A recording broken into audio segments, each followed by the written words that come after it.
Welcome to Politics Done Right. I am your host, Egberto Williams. This is the progressive program that will take the mystery out of politics. This is the program that will encourage you to make sure government becomes we the people. Whether you are liberal, conservative, or otherwise, you get to air your point of view.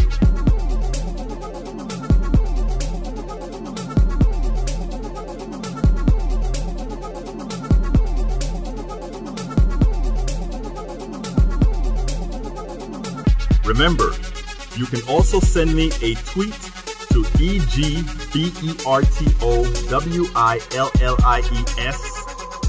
That is, at Egberto Williams. Let us engage. It is politics done right. 1, 2, 3, 4. Well, folks, welcome to one more edition of Politics Done Right. I'm Egberto Williams, your host. Thank you so kindly for being a part of the show. We're going to have a great show for you today. You know, conflation is the answer, is the question, is everything today. Because you know what? The corporate media is seeing what's going on, people, and they have to find some way. They have to find some way to tell you that, you know what? You're doing it all wrong, people. You're doing it all wrong. Do you want what happened to Corbyn to happen to you? Anyhow, let's get a little started with a little bit of news first, of course, and then we'll get into the subject at hand. As you know, the president got the articles of impeachment went through the Judiciary Committee, which means it's going through to the House, get marked up and voted on, and then head into the Senate. It is an almost certainty that the president will be the third president in the United States of America to be impeached. A lot of people are saying, well, why go through the trouble given that the Senate is definitely going to acquit him? Well, you know what? The Senate will acquit him likely because right now we mostly have what we call cult Trump. But that's not the important thing. The important thing is for a president this bad, for a president this evil, for a president this corrupt, for a president this less than knowledgeable, and I say that kindly, we need to put a stamp on this guy to let future historians know that this president was out of the norm. This president was not just a bad president. This president was an evil president. This president was a corrupt president. We need to make all of that known. We need to let all of that known quite often, quite frequently. That is a must. Now that said, where we go from here? Where we go from here is simple. Where we go from here is very, very simple.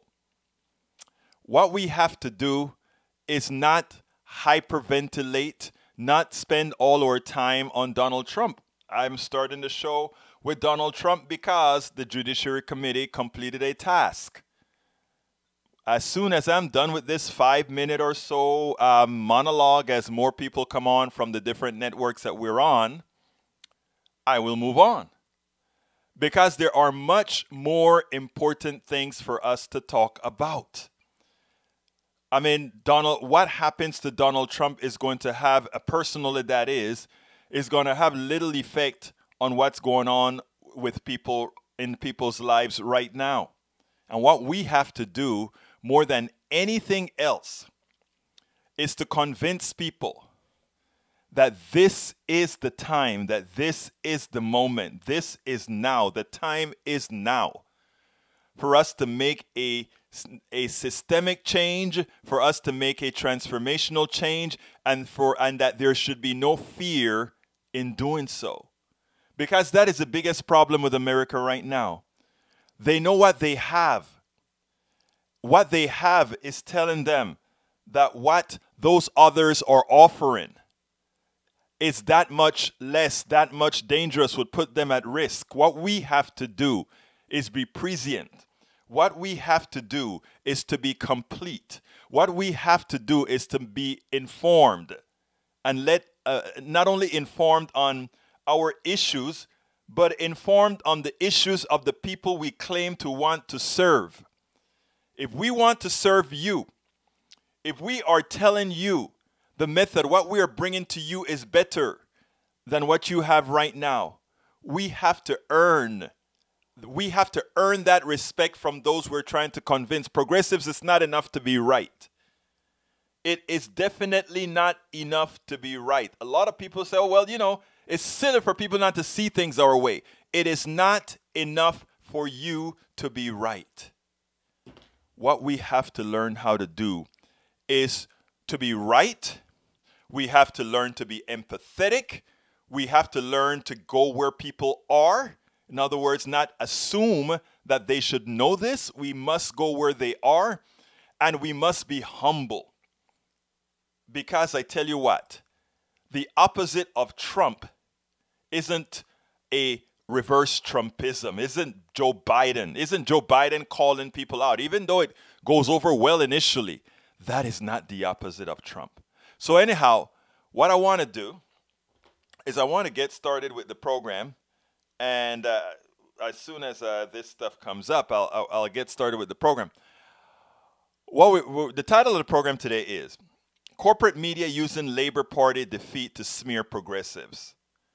And the subtitle, The Corporate Media is Attempting to Make UK's Labour Party and Jeremy Corbyn's defeat as the future of the American progressive movement. Don't buy it. For those of you who don't follow international politics, let me kind of bring you up to speed on that. And for those of you who already know this, bear with us as we enlighten other folks. Like I tell you, empathy, understand that everybody don't share your proclivities, understand that everybody's not where you're at. Anyhow, the United Kingdom has several parties, but they have two major ones, the Labour Party and the Conservative Party, okay?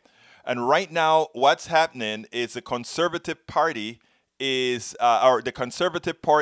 won big in last night's election. They won pretty darn big in last night's election, and a lot of people think it was a fluke. I don't think it's a fluke.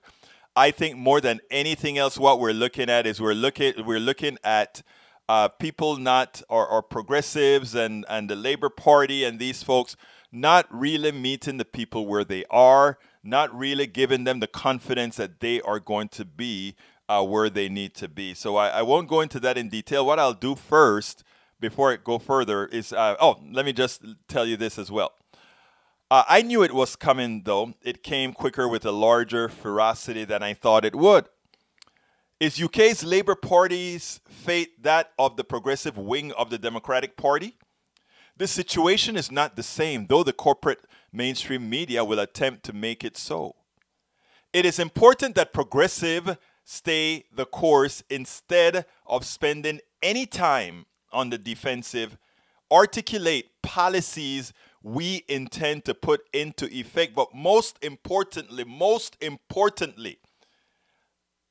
how we intend to do it in a realistic manner. Let's teach ourselves how to do that. Let's among each other find a way to crack that shell, because we can. Let's do that. And that is what's going to win the day for us. And you know what? Earlier on, as soon as this occurred, I did a little video that I wanted to post. So let me go ahead and play that, and then I'll be back with you. It goes as follows. So the Labour Party in UK yesterday, that party headed by Jeremy Corbyn, had a big loss. Many thought they just may have pulled it through, but the polls never really said that. And I knew as soon as that happened that the corporate media here would immediately start making an equation between progressives in England and progressives in the United States, saying that you see what happened in England, they tried to go too left and they lost. The same thing is going to happen if we try to do the same here in the States. Well, already even Joe Biden is picking up that material about us not moving too far away from the center and all that crap. Here's the reality, folks. Those people who voted for the Conservative Party over there is tantamount to our Progressive Party in the fact that, I'm not talking from a neoliberal portion of their international policy, but I'm talking about support for things like the national healthcare system, which none of them will dare touch, even as Jeremy Corbyn during the election process went ahead and said the right is trying to privatize the NHS. The people in England, after having been used to the form of healthcare that they have, would never allow that. So when he used that as excuse to try to win the vote, that didn't work because to them, to people, it was not realistic. So his low favorability, which was even lower than the current prime minister, meant that what happened. But this is how we're spinning it here in America. Let's just for a moment pause and get this into perspective, Andrea, because Boris Johnson's victory was spectacular. It's as if, for example, Donald Trump took not just Pennsylvania, Wisconsin and Michigan, but swept Massachusetts as well and stuffed California in his back pocket just for good measure. An absolutely extraordinary win, down to number one, Brexit, and as you said, number two, Jeremy Corbyn, this 70-year-old socialist, almost Marxist leader who in the end convinced no one. And just, I was listening to your last discussion, Andrea, and I wonder if there are lessons for the Democrats in 2020 in the British election result, because voters here have held their noses, voters who are, let's call them Democrats, they've held their noses and voted for a conservative who is deeply, deeply flawed, as opposed to voting for their own tribal candidate who is of the far left. And I just wonder, is Bernie Sanders today, is Elizabeth Warren looking at what happened in Britain and wondering if their kinds of policies actually work? Because the centre in Britain went to the right in this election in a big way. Did they come out and say that when Andrés Manuel López Obrador, the president of Mexico, won? Did they say that? Did they say, well, in Mexico, the country right south of America, the center moved to the left?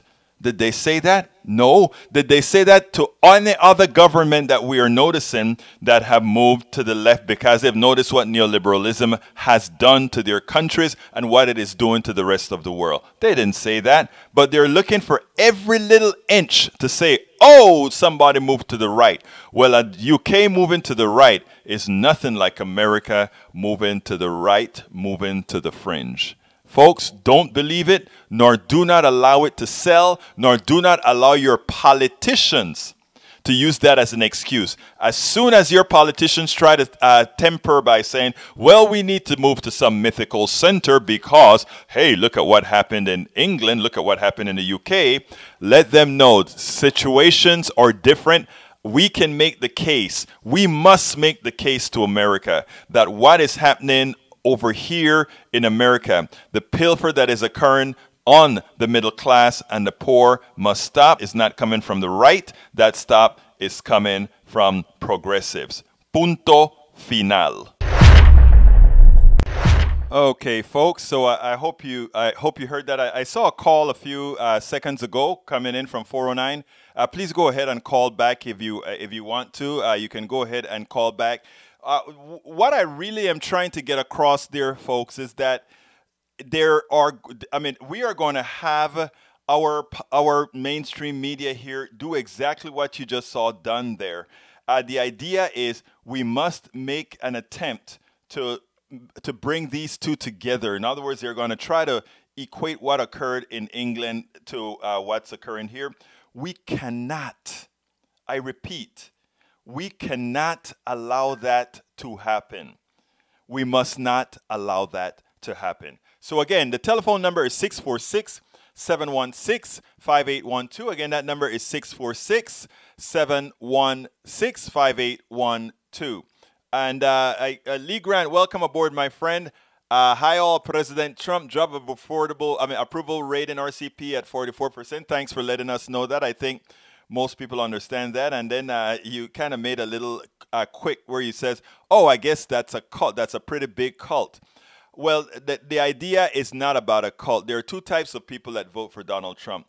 There are those who vote for Donald Trump for economic reasons. In other words, they don't give a damn about anybody else, but Donald Trump is good for their pocketbook and they'll accept that. And, that's fine for those people who can go to sleep at night knowing that they are in support of somebody that's hurting people to the core. I mean, there are people who are, you're right. There are people who are, in fact, like that. But then there are also good people. There are also people who says, it's not enough that I am doing well. We have to make sure that everybody else does well. Folks, if you're just joining us, please remember, if we are to have a whole lot of people get real information and not just information catered by the plutocracy, by the mainstream media, what we do need from you is we do need for you to share. So whether you're on Facebook Live, Periscope, YouTube, or anywhere, please be sure to share. Welcome aboard, Kathleen. Welcome aboard, Kathleen. Glenn Jensen, welcome aboard. Folks, let me tell you, let me get to the caller now, and then I will continue then. Caller at 937, come on in. Caller at 937, come on in. 937, you're on. The person listening on 937, do you want to speak, or should I mute your mic again? All right, I'll mute the mic. If you want to speak, please just go ahead and hit the number 1 and and I'll be sure to put your mic back hot again. Hit the number 1 and I'll put your mic hot again. Anyhow, so what is the subject? What am I going to talk about? There's an article that came out on Common Dreams, and that's the article that's pretty much the blog of the day. And why didn't I start the blog of the day music? So here we go. Guess what time it is? It's time for the weekly blog post.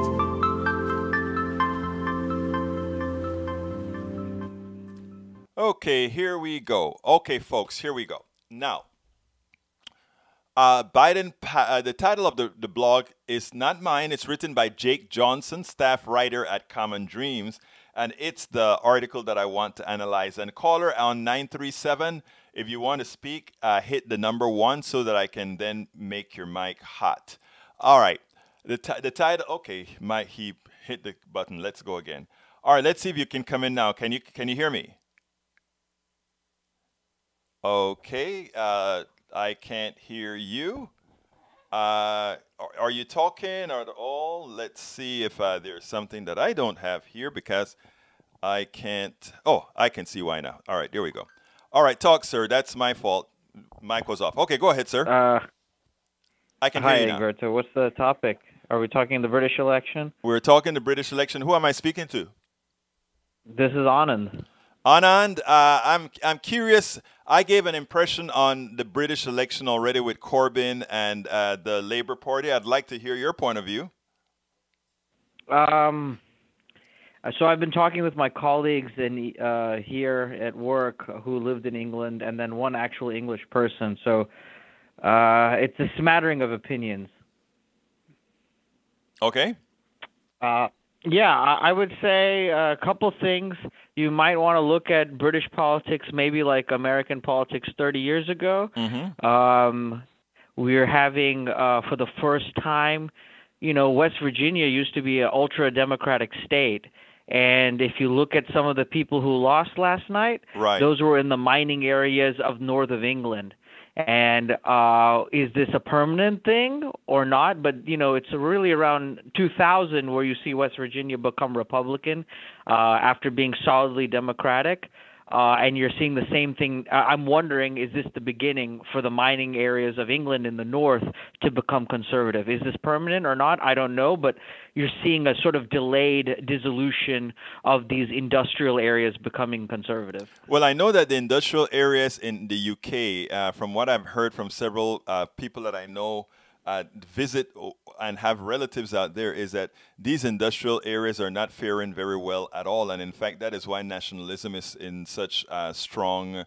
Why England has become so nationalistic, from what I understand. It's true, but the English. It's hard to say. I wouldn't make British Brexit nationalism equal to like other countries. It's by American standards, it's very low. Right. Their nationalism is pretty weak stuff. I would say this is what happened. Just like you have identity politics in America, I think this Brexit, it's become an identity politics of Britain. Because even though there are economic arguments, what you're seeing is it becoming almost like a social issue. Right. Which ultimately benefits the right. So let's pretend this is the equivalent of like saying pro-abortion rights. Right. So what the conservatives can do is get the countryside and the sort of socially moderate, non-urban people and say, all of you should be with us. Whereas the Labour Party has an issue because they're very strong in London, but in the countryside, the people who support Brexit in these small towns, these mining and industrial areas, they're with Labour. So the party was split. And if they can, Boris Johnson was able to say, hey, all of you people who are against the EU, you come with me. And then he threw all the pro-EU people out of his party, including Winston Churchill's grandson. He threw them out of the party. I remember that, Yeah. So he said, I'm going to get all of the areas, whether they're and then he kept his rich, suburbs, the rich neighborhoods of London. He kept those, and then he got into these industrial areas, and then that's why he succeeded. I think it has more to do with Brexit than anything else. That's every notion, every person that I've spoken to thus far, that is what they've said. They said it's all Brexit. And it has nothing to do with, but the most important thing that I try to explain to people as well is that what they call a conservative party out there is a conservative party that supports a very robust social safety net vis-a-vis the NHS. Well, that's up for debate. Yeah, in general, yes, I would say yes. They're definitely not anti-environment. His first speech in Parliament as Prime Minister was, he says, "I want to have a green new island," which you would never hear here. Right, but also if you take a look at what they said about, Corbyn tried to make, and this is what I'm saying. If the Conservative Party there was anywhere like ours, Corbyn's scare tactic would have worked, in my opinion, which is they are going to privatize the NHS. And if one thing, while Americans don't know about NHS, the people in England have a good feel for what our medicine is. Even if they don't know the intricacies of it, they know it costs people a lot of money here. That's true. I would also say people forget the Conservative Party of Britain is the most successful party in the world. I mean, if you look since 1945, only 3 Labour politicians were elected: Clement Attlee, Edward Wilson, and Tony Blair. That's it. And Tony Blair was special, right? Tony Blair was actually a neoliberal. Tony Blair, was basically a socially liberal conservative. That's what he was, basically. So you view that as if you just do a coin flip and you don't even know who the candidates are in England, it's probably the Conservatives are going to win. Right. Because they've usually won. Only 3 politicians have won in 60, 70 years. Now, the second thing that Tony Blair did not face, which is the problem now, is 50 to 60 seats are in Scotland. And Scotland has now Yes, and so they used to win all of the Scottish seats, or the vast majority of them. Now with the Scottish National Party, they're not able to get them. So imagine if you're running for president and you're not allowed to win New York. Right. It would be impossible, right? Yeah. So Scotland was like their New York, and now they're not allowed to get – so that's 50 seats, 40 to 50 seats they're not allowed to get anymore. Right. So that makes it mathematically – because the Conservative Party is very strong in England. In Wales and in Scotland, Labour was stronger. So this is mathematically a problem that he always had, that the Scottish nationalism is not going away either. Well, they're actually talking about both Northern Ireland leaving and becoming a part of Ireland proper, and also the Scottish state becoming, or I don't know if they call it state, province, or territory, but Scotland actually kind of leaving the UK as well. Well, yeah, because Scotland, whatever they are, they're anti-conservative. So having a conservative British government, which is mostly elected in England, because the Conservatives didn't win in Scotland either. Right. So if you have a party which is completely dominated by the English forming the national government, then that will increase the separation desire. Of course. Of course. So then, what are your final thoughts? I think it's hard to say, because the third fact to learn is the neoliberals, unlike America, Britain, they have their own party, the Liberal Democrats. Right. And they did terrible. They did terrible. So if they think some sort of Bloomberg Pelosi message is going to work, there's no good news for them either. They only got 12 seats, and the leader lost. Right. The thing about it is, like I said, it's a very, and folks, if anybody else want to call in, 646-716-5812. Again, that number is 646-716-5812. Yeah, go ahead, Anon.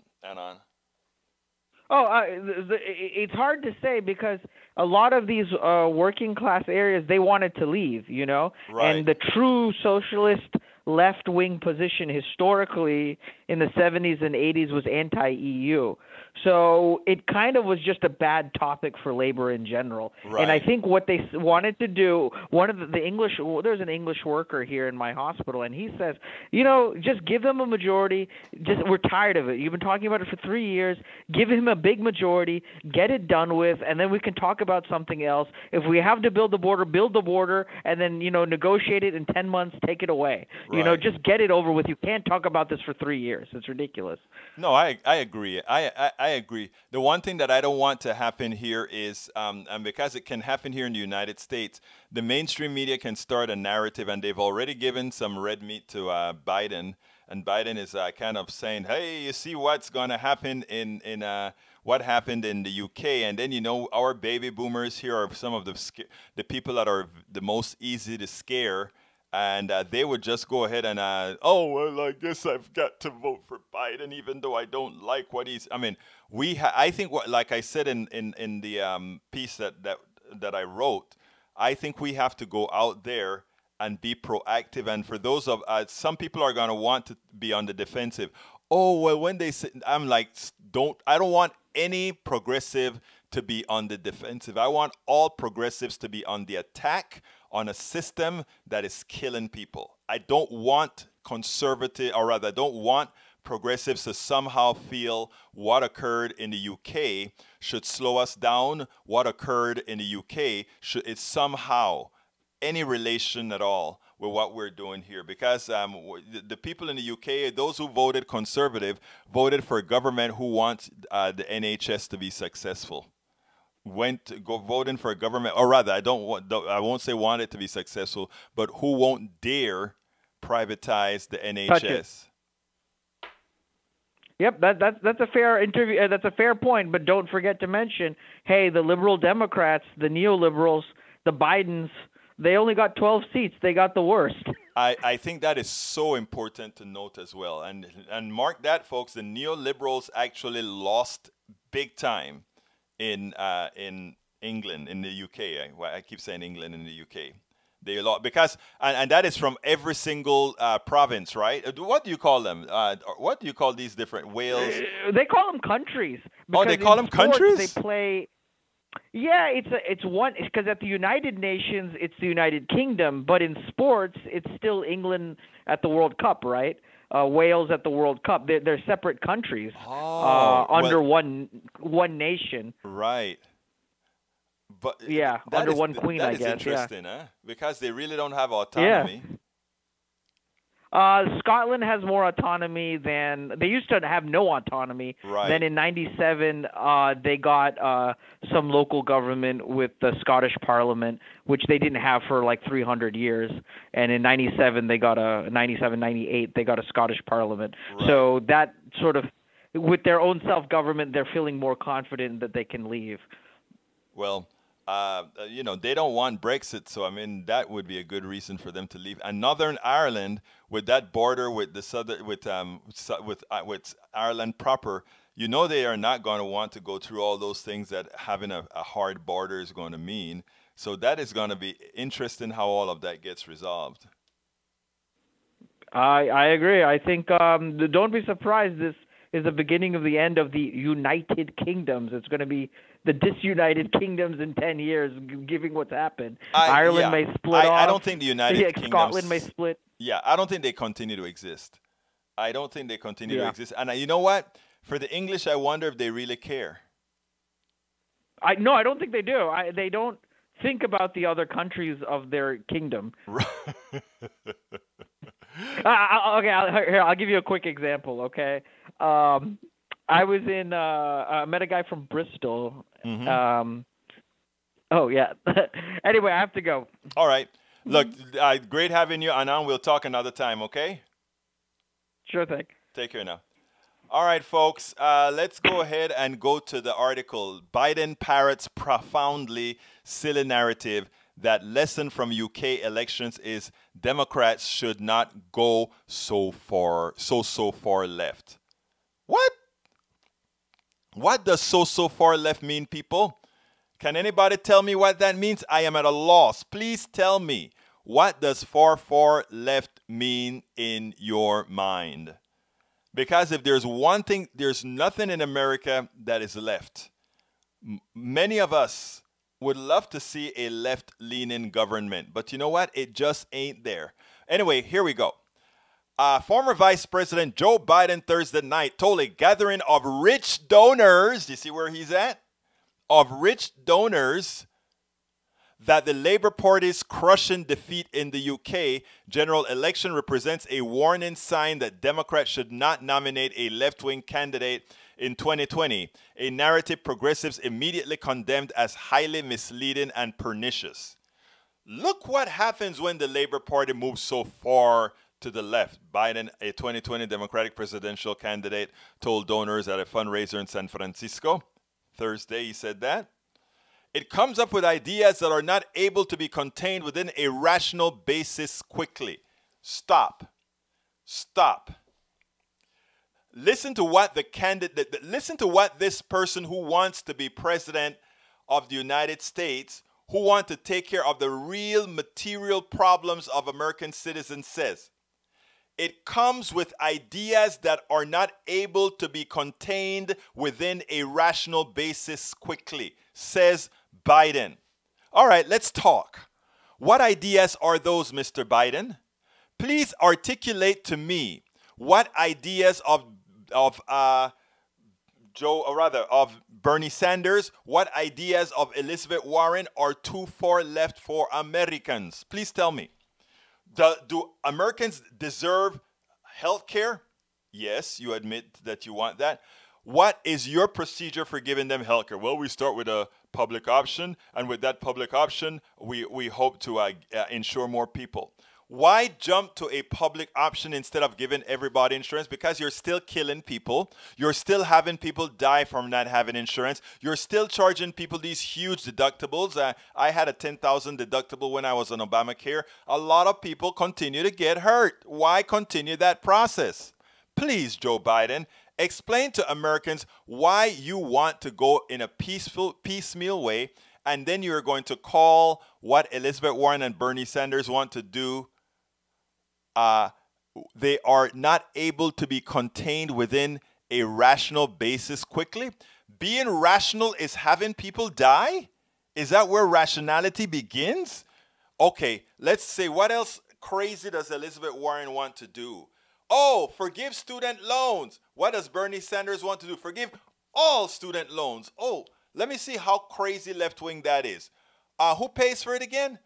The same people that profited from all the free education that they got, right? In other words, when corporations stopped paying taxes to states, who then had to increase the prices of colleges and universities, it meant that they were getting an educated working base without having invested materially in getting that base that they are using to make profits for their shareholders and high salaries for their executives, right?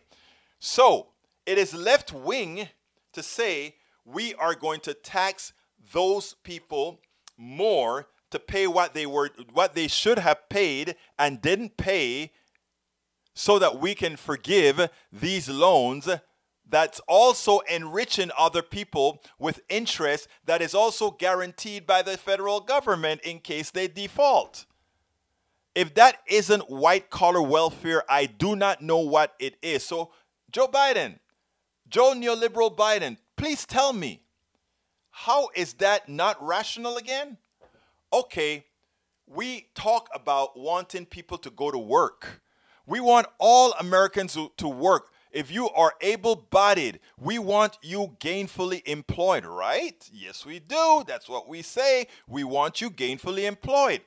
So therefore, we want to have policies that's going to do what again? Okay, we want policies that are going to give you childcare so that your child, your most important resource, your most loved resource is going to be able to be taken care of while you can go off and do work, right? So that you can pay more taxes. Folks, if you're just joining us, please go ahead and share these programs. This is how we ensure that people get more than the corporate media, which is there to manipulate them, right? So please share, please share, please share. But anyhow, so left wing is trying to give people childcare, right? How is that left wing again? For trying to do something humane. That's wrong. So we should not do that, Biden? So Elizabeth Warren and Bernie Sanders are wrong for being humane? Oh, okay. We also want to do what? We want to have employees on the board of public corporations. Again, what are the corporations called again? Public corporations. They are, we gave them a right to vote, not a right to vote. We gave them a right to exist, right? They are public. They're their own entity. We have shareholders on the board. And we're saying the people who are part, in America, we like to talk about, there's a word we like to talk about and we use quite often, right? I can't remember that word, but that word is called the people who are affected by whatever policies you change on anything. There's a word that folks used to call them. They are mitigate. I don't remember the word. Anyway, why should employees, people who work in a corporation, be a part of the board as well to make decisions in how best to run that corporations? After all, while investors invest capital, employees invest their body parts. They are at risk of losing an arm. They are at risk of getting corporate tunnel syndrome. They are at risk of all these other things, right? So they're investing something too. It's not just, they're not slaves. Well, they're slaves now, but, ideally we would prefer that they be a part of the entire enterprise, right? That is what those are the stakeholders. That's the word. Employees are stakeholders. Shareholders are stakeholders. Executives are stakeholders. So they should all together make decisions on that corporations. Not because that's not the way it works today mean that it's right. Not because that's not the way it works today mean that it shouldn't be changed. So when Elizabeth talks about she doesn't go as far as Bernie Sanders, but she talks about effective, accountable capitalism, I think is what she calls it. What's wrong with that? Folks, if you want to give us a call and be a part of the conversation, give us a call at 646-716-5812. Again, that number is 646-716-5812. You agree? Fine. If you don't agree, fine as well.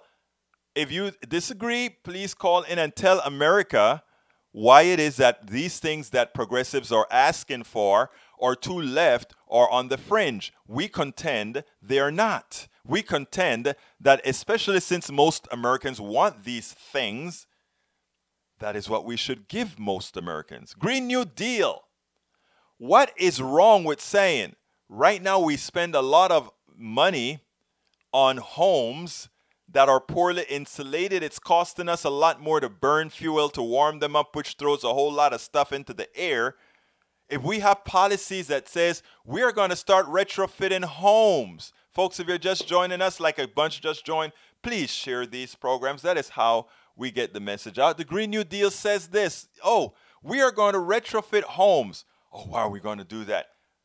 it's going to help us in so many different ways. Folks, if you're listening to us on YouTube, remember you can give us a top chat and I can mention you and show that you are a contributor to this show by doing a top chat at this show and showing that you really support independent media. You're really supporting that we are out here doing what we need to do. We're going to be in the field. I'm going to try to go to a few of those primaries in different states as well. Your support, of course, being instrumental if we're able to do that. We hope we will be able to do so. Well, if your support is there.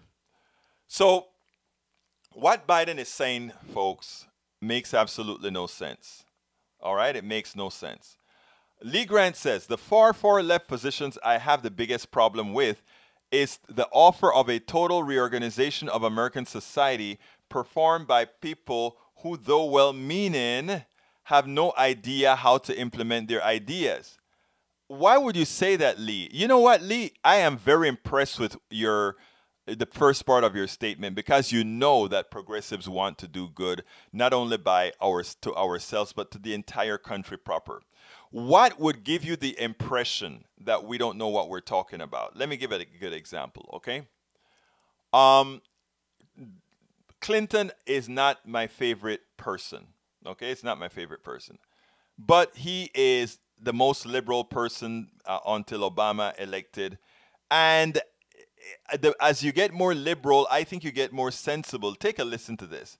Who was a person who knew that a combination of tax increases and also, getting rid of certain types of things would actually balance the budget? And that was the last person to get our budget balanced. It didn't get rid of our debt, but it got our budget balanced because we were pragmatic and we understood what needed to be done. And the economy took off much faster than the Reagan economy. It took off much faster than the George Bush economy, both. And we must give George Bush, the daddy, some credit for going against his no new taxes promise, because he brought some sanity. It cost him the election from the Republican side, but it brought some sanity. We have to acknowledge these things, right? But stating categorically that we as progressives don't know how to implement these things is categorically wrong. We know how to implement them. When Elizabeth Warren tells you what a 2% tax rate on wealth would do, the first thing it shows you is what I call the obscene amount of wealth, the obscene amount of hoarding that occurs in this country. I don't think Americans really understand the amount of capital a small amount of wealthy people have. I don't think Americans really understand that number. If they understood that number, they would understand that that can only be so if it's a pilfer, if it's a theft, there's nobody capable of amassing $1 billion worth of worth in this country if they're not taking it away from others. It's impossible. There is no way for somebody to make $1 billion if it's not the excess worth from somebody else. Bloomberg couldn't do it, but he's worth several billions. We have to come to the conclusion that we have a system that robs people. We have a system that takes the worth away from people. We have a system that is designed to do that. And we can modify this system to stop it. A 2% tax on asset cannot be unconstitutional when my school district takes more of that, a high percentage of that on my school district, my city, take more than that on my car every year. On my, think about it. My car, and the funny thing about it is, Lee Grant, you are so quick to defend the taxes on these very super wealthy people. Who is there defending where the bulk of that tax is coming from? Which is those of us who own property, those of us who own homes, those of us who own cars. Why is it also not unconstitutional, if under your purview, to say, well, taking 20-something% of my pay. Well, not my pay. I am a sole proprietor, but of somebody who makes a wage. Why is taxing that not unconscious? You see, it's amazing how we run to aid the wealthy.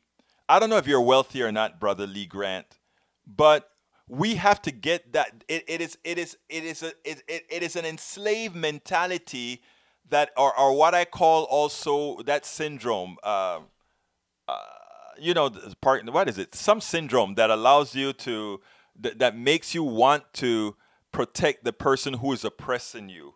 I can never remember the syndrome. I'm going to look it up right now.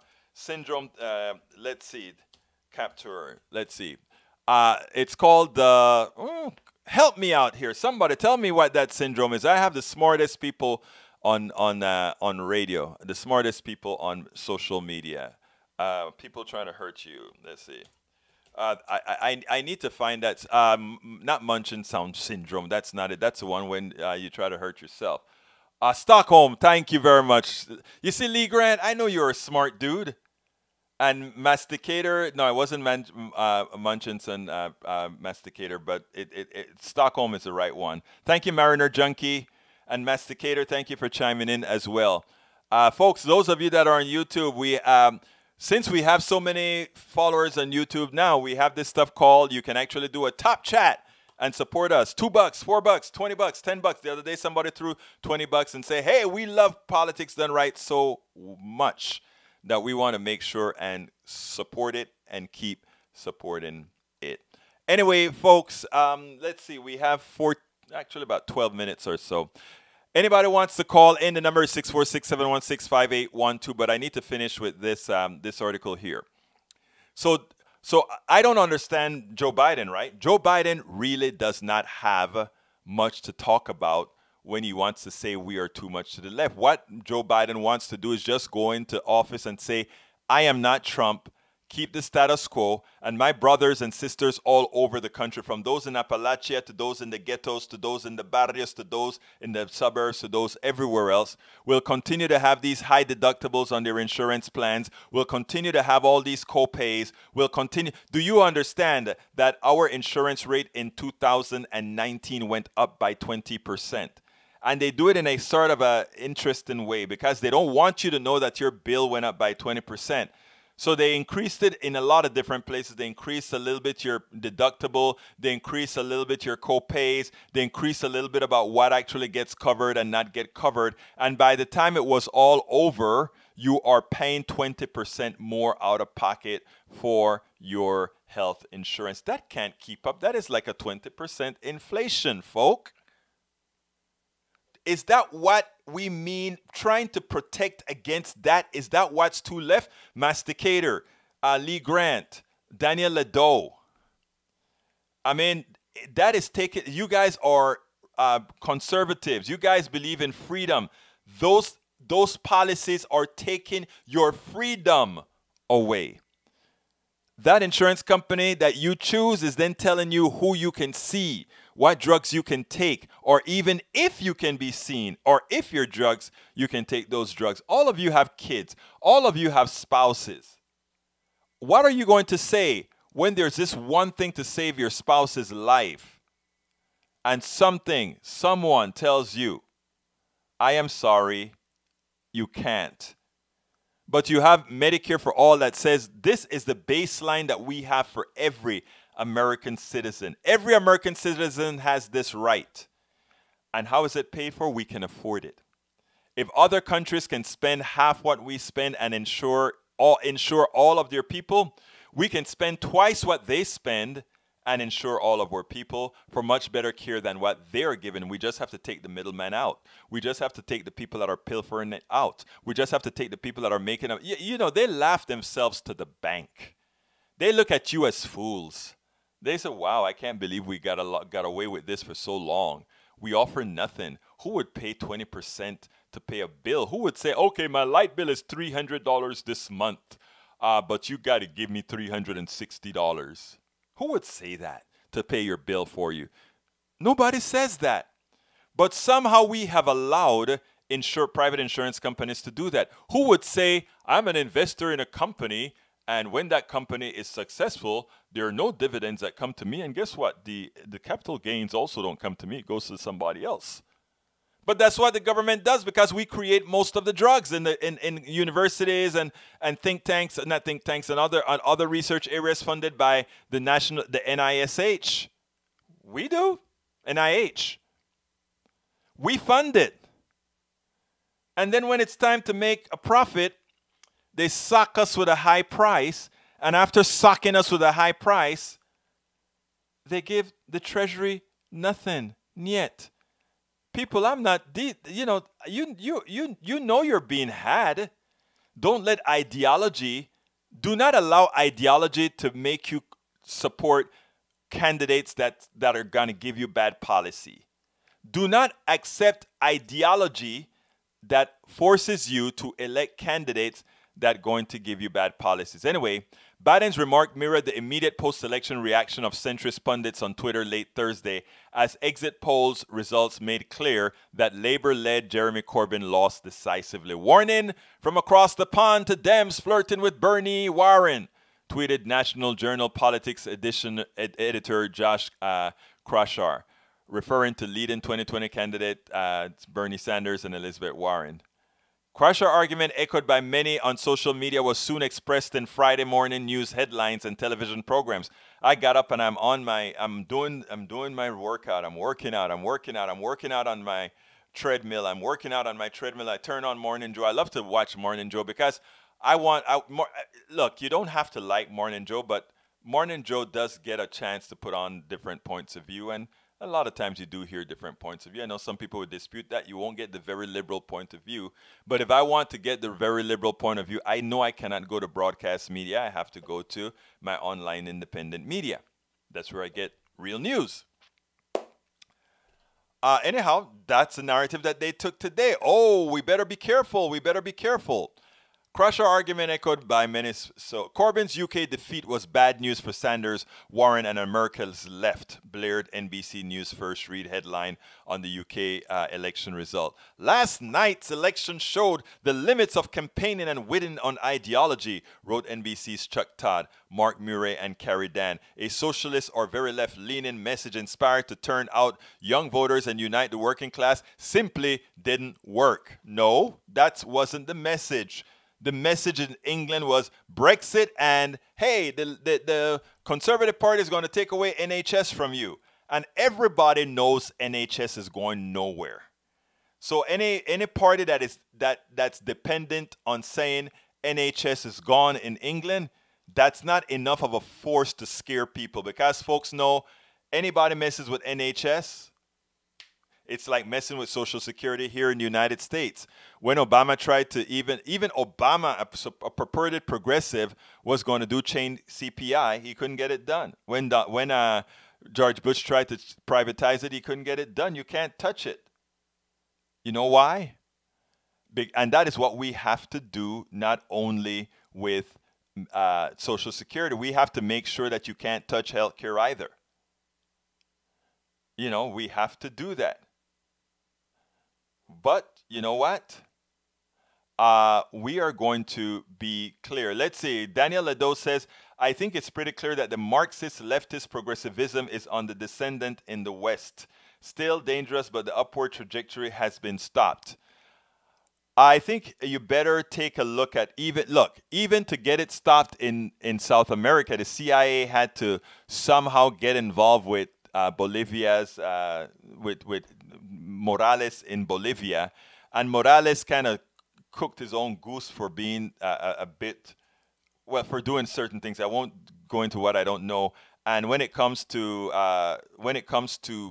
let's say Chavez's guy Maduro, we still are unable to get him out. But Maduro is doing a whole lot of silly things. But not only silly things, but America is doing a good job of stifling him. So I mean, I think one of the problems in America is we don't read. We don't read international papers. We don't read what's going on in foreign lands. We don't read what neoliberalism is doing. And we don't understand how the CIA operates. We just think, oh, they don't like Americans. No, they don't like American CIA. They don't like Americans, all these foreigners that come into the land to try to make sure that neoliberalism is what's working. You know, we only have to work with a few dictators or whatever, and then that's it. So, Ledo, what you're saying there is not accurate at all. And I think the 2018 election proved that it's not accurate. And I think the 2020 election, like I tell people, if we as progressives continue to do what we know we need to do, it will be a landslide. Like I said, Donald Trump will not be the president in 2021. He won't be the president. But that's not enough. We need to do a lot more than getting rid of Donald Trump. We have to get rid of Donald Trump, but we also have to elect a ton of progressives so that all those neoliberals are left on the wayside and pretty much there for decorations for those people who just couldn't see their way to to vote progressive. So that's what it's all about. That's what it's all about. There's no gaslight in there. There's no gaslight in there, Daniel Ledo. Everything that I speak about is factual. And if I'm not factual, I go ahead and I specify things, okay? I specify things. But anyhow, we're getting close to the end of the show, my dear brothers and my dear sisters. We're getting close to the show. Okay, the left's inability, Lee Grant says, the left's inability to look into the past to see the total failure of their policies is particularly troublesome. I don't know. If you can show me where one of our policies failed, I'll be more than happy to entertain that. But just putting the words out there from Fox News doesn't help much, my dear brothers and sisters. Okay, we are coming close to the end of the show. What I want to do, first of all, is I want to thank all of you guys for being a part of the show.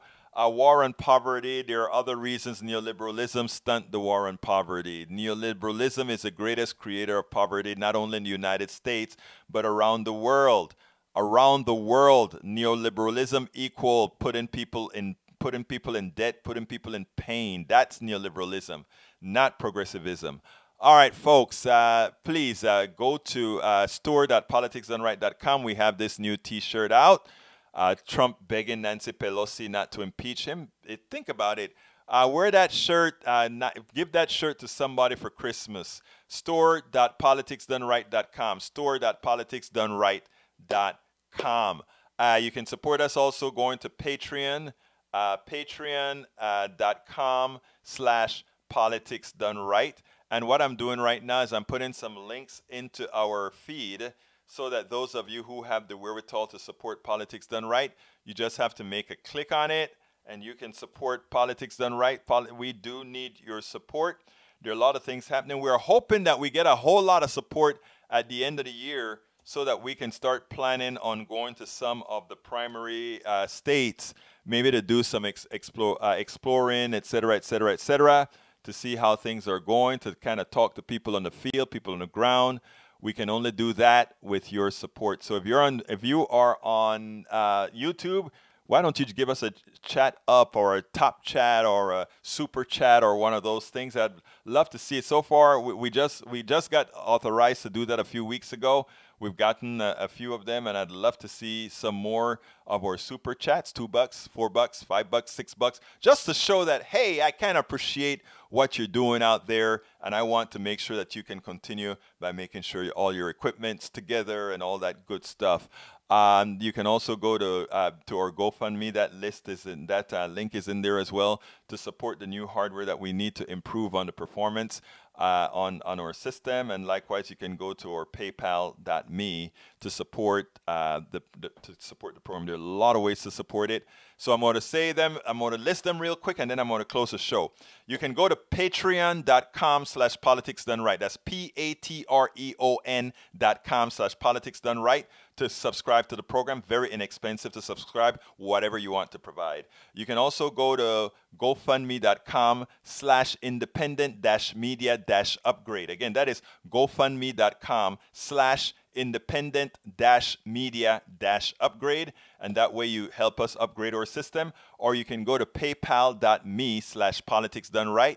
paypal.me/politicsdoneright. Please support us. We are here for you. We know that independent media is the only thing that's going to give you that which you won't get from corporate media. That's why we're here. That's why we work so hard. To be frank, this is a 7-day a week job. I work at least 12 hours a day, but most of the time it's between 14 and 16 hours a day, and I still get my hours worth of exercise in, because as you get older, you must exercise, people. If you're watching this and you are able, some people can't exercise, but if you're able to exercise, brothers and sisters, I'm going to tell you something. I try like hell to stay away from the medical system because, again, you know what it costs, etc. So I try to eat as healthy as I can, and I try to work out as much as I can, at least 1 hour per day, 5 days a week, that is, and try to stay healthy. So please, all of you beautiful listeners, supporters, and all of that, we want you to be healthy. So please. And by the way, if you want to see how I did that as well, I actually wrote a book called Be Fit Now. I don't have it on me right now, but just go to politicsdoneright.com or go to egbertowillies.com and click on books and see the different books that we have out there. Again, thank you so kindly for supporting Politics Done Right. Thank you so kindly for being here every day with us. And we're going to end this program. My name is Egberto Willies. This is Politics Done Right. And you know how I end this baby. I am what? Out! Welcome to Politics Done Right. I am your host, Egberto Willies. This is the progressive program that will take the mystery out of politics. This is the program that will encourage you to make sure government becomes we the people. Whether you are liberal, conservative, or otherwise, you get to air your point of view.